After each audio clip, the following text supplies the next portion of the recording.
মুসলিম উম্মাহর সর্বোচ্চ ধর্মীয় উৎসবের নাম ঈদ উল ফিতর ও ঈদ উল আজহা। রাসূলুল্লাহ সাল্লাল্লাহু আলাইহি সাল্লামের মদিনায় প্রত্যাবর্তন বা হিজরতের পর থেকে এই উৎসবের সূচনা হয়েছে। জাহিলি যুগের মানুষরা 2 দিন আনন্দ উৎসব করত। এ সময় তারা খেলাধুলায় মেতে উঠত।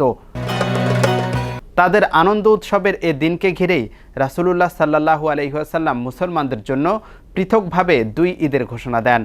ঈদের প্রচলনের সে ঘটনা উঠে এসেছে হাদিসের বর্ণনায়। হযরত আনাস রাদিয়াল্লাহু তাআলা আনহু বর্ণনা করেন, রাসূলুল্লাহ সাল্লাল্লাহু আলাইহি ওয়াসাল্লাম যখন মক্কা থেকে মদিনায় হিজরত করলেন, তখন মদিনাবাসীদের মধ্যে বিশেষ 2টি দিন ছিল। সেই 2 দিনে তারা খেলাধুলায় মেতে উঠত। রাসূলুল্লাহ সাল্লাল্লাহু আলাইহি ওয়াসাল্লাম জিজ্ঞাসা করলেন, এ 2টি দিনের তাৎপর্য কি? মদিনাবাসীরা জানালেন, আমরা জাহিলি যুগ থেকে এই 2 দিন খেলাধুলা করে আসছি। তখন রাসূলুল্লাহ সাল্লাল্লাহু আলাইহি ওয়াসাল্লাম বললেন, আল্লাহ তাআলা এই 2 দিনের পরিবর্তে এর চেয়েও উত্তম 2টি দিন তোমাদেরকে দান করেছেন, আর সেই 2টি দিন হলো ঈদ উল ফিতর ও ঈদ উল আজহা।